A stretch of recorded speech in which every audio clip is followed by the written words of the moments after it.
Heavy on story, light on wrestling. I'm John Rentham with my review of WWE Smackdown coming off of Payback. This wasn't a bad episode, but there was one particular segment that just took me out of it because it was too little too late, in my personal opinion.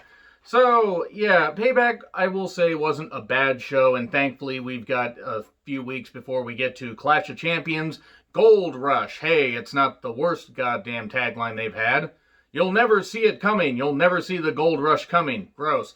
Anyway, so much crowd noise editing for Reigns and Heyman. I hope this works. I really hope it does, because Heyman was, very, very focused in this promo. It's almost the same thing he said for Brock, though. I'm kind of bored by Heyman's, on-screen character. Now, he delivers it well, and obviously this was a very scripted promo. And he does talk about how, I was out and Reigns pulled me back in. He was very happy that Reigns pulled him back in. Have fun unseeing that. He then talks about Reigns' accolades, overcoming, cancer, leukemia. His leukemia wasn't a work, by the way. You fucking idiots that still believe that. And talking about, all the stuff that he did. And the fans still booed him and everything, and still booed him. And Heyman talked about his own, issues dealing with, running Raw and then being cast out and stuff like that. And he's been cast out multiple times. It's a good promo to check out, so I'd encourage you guys to go check out the full thing. He does talk about, people speculating about the reasons, stuff like that. And he says, I'll leave that to others like Anderson Cooper and Carmella's latest boyfriend over there. Pointing to Corey. That was a good line. That was a really good line. And Reigns then says, this is my island. Okay, so it's either going to be Love Island, Fantasy Island, hopefully not Fantasy Island, because I saw the remake of that, and I wish I hadn't, and it was the worst movie of the year until Coffee and Kareem came along. Fuck that movie, and fuck Fantasy Island. Moving on. Whatever Uso that was, I later found out it was Jay. They both look alike to me, obviously because they're twins. And he's talking to Reigns, hey, can you trust Heyman? Can you really trust Heyman? Reigns says, I'll handle it. And, yeah, we get, more plugs for Clash of Champions or Clash of the Champions. And we start off with Heavy Machinery versus Miz and Morrison. And guess what I didn't care about this match? I didn't care. Otis is the worst Money in the Bank winner. Honestly, he just fucking is. There was no point in giving it to him because it hasn't worked out. He's going to have an unsuccessful cash-in. If he somehow manages to cash it in successfully, I will be very fucking surprised. It would not help anybody if he was WWE or Universal Champion. He would have to be Universal Champion, to be honest. Anyway, he hits Vader Bomb eventually for 3, or a Vader Bomb variation. It wasn't a bad match. It was just kind of there. And then Morrison steals the briefcase. Oh no, he's got the contract. Or does he? Woods is apparently returning. Lucha House Party. Team do a good lucha thing. In other words, Kulak and Big E have a cake. All about that cake. And a stagehand suddenly to a stagehand, like it's on it, like it's at a theater. Practically might as well be a bad theater play. Says, hey, Woods is outside. Big E's like, oh, okay, I'm gonna go see my buddy. Brings the cake, and then Sheamus blindsides him, and, the cake got wrecked, and then he put Big E through the windshield of a car. So Big E was then stretchered out. And, yeah, there we go. That was great. That was good stuff. It's a way to take Big E out of the Fatal 4-Way match, which actually is probably smart. If they're playing the long game here, this is one thing I didn't mind. Instead of Big E losing, or winning and then losing to Reigns, this is a way to take him out and give him an undercard feud still with Sheamus, and then build the chase. I don't trust WWE to do very long-term storytelling, or at least good long-term storytelling, but maybe, just maybe, they'll actually make this work. Sometimes they do it, sometimes they fail at it. Major lacerations are on Big E's back, which they apparently can tell through the tracksuit, and they're going to a local medical facility. Just say hospital, Vince. Just say hospital. For fuck's sake. And then Sheamus trolls everybody. Oh, Big E's laid out. Maybe it's just going to be a triple threat. Whatever. Just Sheamus does his typical stuff. I can't take him seriously when he's dressed up like, a character from Snatch, or like Daniel Day-Lewis from Gangs of New York.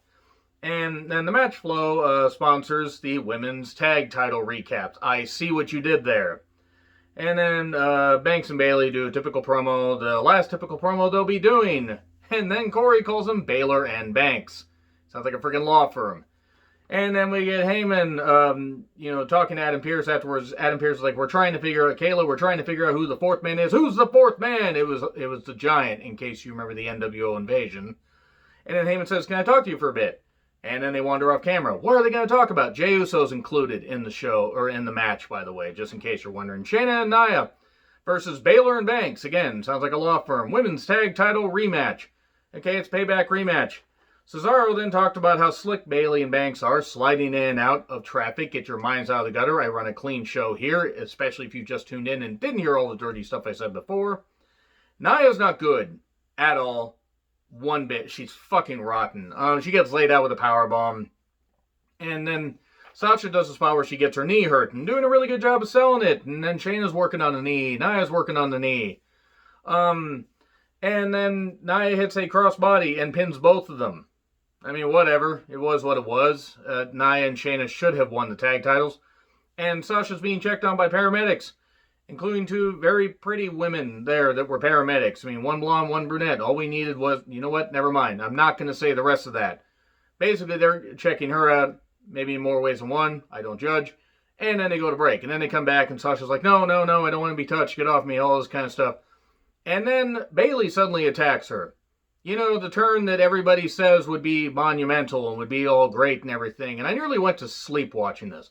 Let me make it clear that Bayley and, Baylor and Banks, that is, they have actually worked really hard to try and make this work as far as their friendship, and they've done a good job trying to build this. The problem is it should have started at the whole you ain't shit thing. I'm not saying that Bayley couldn't have turned heel eventually, but I think people would have bought into it even then. This is not storytelling that I'm going to care about. I'm sorry. Bayley lays her out, beats her up, does some stomps on her knee on the steps, puts a chair on her neck, stomps her off the ropes, and then Sasha gets stretchered out. Okay, a lot of people getting stretchered out. I just didn't care. I just didn't care. And it's not that it's bad. I credit these women for really trying. I just don't fucking care. And then maybe they'll have Sasha laid out for a while and then she'll return for Hell in a Cell or something like that. Or, who knows, they might stretch this motherfucker out all the way till the Rumble where Sasha will return and attack Bayley, and then they build it to Mania.